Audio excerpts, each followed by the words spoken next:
معاویہ کہتے ہیں بازی کہ میں نے نبی صلی اللہ علیہ وسلم سے عرض کیا یا رسول اللہ صلی اللہ علیہ وسلم ہم اپنی عورتوں کے کس حصے میں آئیں اور کس حصے کو چھوڑیں. یعنی شوہر بیوی کے تعلق کی بات ہو رہی. یہ بھی ایک بہت آج کے دور کا، ہر دور کا مسئلہ ہے، لیکن آج کے دور میں اور بھی گمبھیر ہوتا چلا جا رہا ہے بہت سی چیزوں سے ایکسپوز ہونے کی وجہ سے. تو کیا جائز حد ہے اور کیا نہیں ہے؟ فزیکل ریلیشن شپ کے لیے کس حصے کو استعمال کیا جا سکتا ہے، کس کو نہیں، یہ سوال. تو اس پر آپ صلی اللہ علیہ وسلم نے فرمایا تمہاری بیوی تمہارا کھیت ہے، تم اپنے کھیت میں جہاں سے چاہو آؤ. جہاں سے چاہو آؤ کا مطلب کیا ہے کہ جہاں سے کلٹیویشن ہو سکتی. یعنی کہ کھیت کے تعلق سے کیا بتایا، نساؤکم حرث لکم فأتوا حرثکم انا شئتم. انا شئتم کا مطلب انا جو ہے ظرف زمان و مکان دونوں کے لیے آتا ہے کہ جانے کا کوئی خاص وقت مقرر نہیں کہ یہ دن ہے یا رات ہے، ایسی کوئی پابندی شریعت نے نہیں رکھی. اور اسی طرح جب کھیت کہہ کے بیوی کو بتایا گیا تو اس میں اس کی یعنی کہ اس کی قدر و قیمت اور اس کی حفاظت اور اس کی سرسبزی اور خوشحالی اور وہ ساری چیزیں اپنی جگہ ہیں. پلس یہ بہت ہی حکمت کی بات ہے کہ کھیت میں کچھ اگ جب ہی سکتا ہے جب اس میں بیج ڈالا جائے. تو اب شوہر بیوی کے ساتھ کیسا تعلق قائم کرے کہ اولاد پیدا ہو سکے؟ وہ اورل سیکس سے تو نہیں ہو سکتا، وہ اینل سیکس سے بھی نہیں ہو سکتا. obviously understood ہے کہ انا کا مطلب یہاں کیا ہے. ٹھیک ہے نا؟ یعنی یہ وہ باتیں کہ جن کو بہت لفظوں کو کھول کھول کے نہیں بولا جا سکتا، لیکن اٹس انڈرسٹوڈ. تو آپ نے کہا جہاں سے چاہو، یعنی کوئی رکاوٹ نہیں، ممانعت نہیں. اس کا یہ مطلب نہیں کہ ناجائز حدود پھلانگ کے کہو کہ اس کی بھی ممانعت نہیں. البتہ جب تم کھاؤ تو اسے کھلاؤ. یعنی کہ شوہر خود آؤٹنگ ڈائننگ کے لیے چلا جائے اور بیوی کو کہے کہ بس گھر میں ہی پکا لو اپنے لیے اور کھا لو، خود صرف دوستوں کے ساتھ رہے. دس از ناٹ رائٹ. بیوی کو بھی لے کے جائے اور ساس بھی بہو کو جانے دے.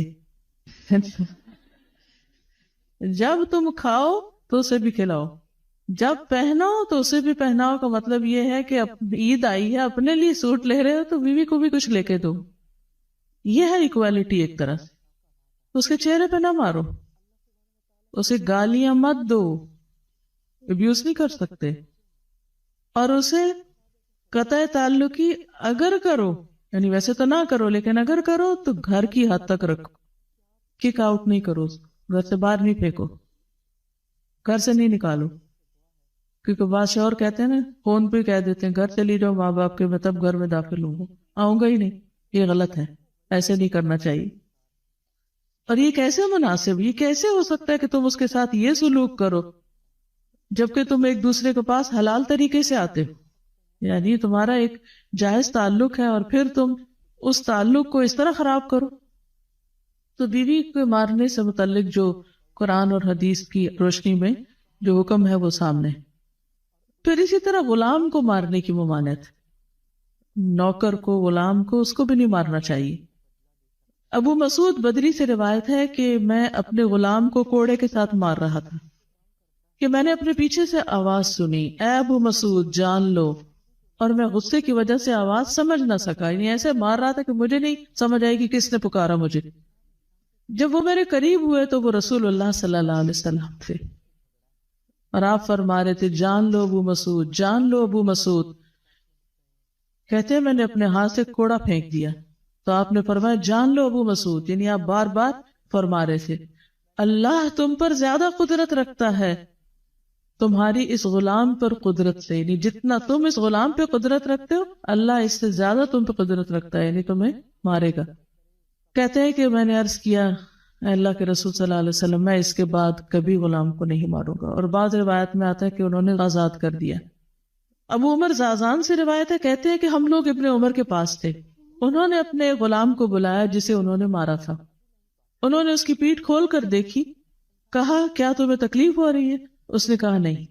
اس کے بعد ابن عمر نے غلام کو آزاد کر دیا اور ایک تنکا زمین سے اٹھایا اور کہا کہ مجھے اس کا اتنا بھی اجر نہیں ملے گا جتنا اس تنکے کا وزن ہے. میں نے کہا ابو عبد الرحمن آپ ایسے کیوں کہہ رہے ہیں؟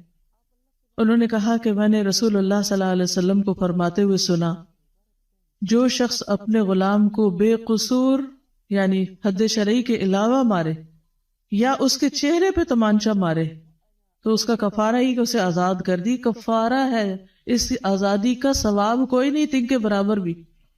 یعنی بعض اوقات تم سمجھتے ہیں بڑی نیکی کی لیکن اس میں تو چھوٹ بھی جائے تو وہ بھی بہت بڑی بات ہے. صحابہ کرام جو تھے وہ خاص طور پر اس سے محتاط رہتے اور غلاموں سے درگزر کرتے تھے. ابو لیلہ کہتے ہیں کہ سلمان رضی اللہ عنہ نکلے، وہ اپنی سواری کو چارہ کھلاتے تھے تو وہ ہودے سے گرتا رہتا. ہودہ کیا کہتے ہیں؟ وہ چیز محمل باسکٹ کہہ لیں جس میں اس کا چارہ رکھ کے دیا جاتا. اس پر انہوں نے اپنے خادم سے کہا اگر مجھے قصاص کا خوف نہ ہوتا تو میں تمہاری پٹائی کرتا کہ تم نے ایسی چیز کیوں جانور کے آگے رکھی. تو مطلب یہ کہ اگر میں تمہیں ماروں گا تو مجھے بھی مار پڑے گی، اس لیے میں تمہیں مار نہیں رہا، ورنہ جو حرکت تم نے کی ہے اس میں تمہیں مار پڑنی چاہیے. نماز پڑھنے والے غلام کو نہ مارنا. ابو امامہ سے روایت ہے کہ رسول اللہ صلی اللہ علیہ وسلم خیبر سے واپس آئے تو آپ کے پاس 2 غلام تھے. حضرت علی رضی اللہ عنہ نے کہا اے اللہ کے رسول صلی اللہ علیہ وسلم ہمیں بھی ایک غلام دے دیں. آپ نے فرمایا جو چاہتے ہو لے لو. انہوں نے کہا آپ میرے لیے پسند کریں. اس سے انداز ہوتا ہے نا کہ ریلیشن شپ داماد اور سسر کا کیسا.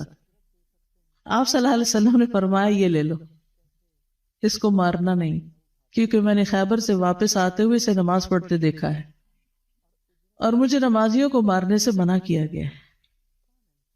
آپ صلی اللہ علیہ وسلم نے دوسرا غلام ابو ذر کو دے دیا اور اس کے ساتھ خیر و بھلائی اور حسن سلوک کرنے کا حکم دیا. پھر ایک دن پوچھا ابو ذر میں نے جو تمہیں غلام دیا تھا اس کا کیا حال ہے؟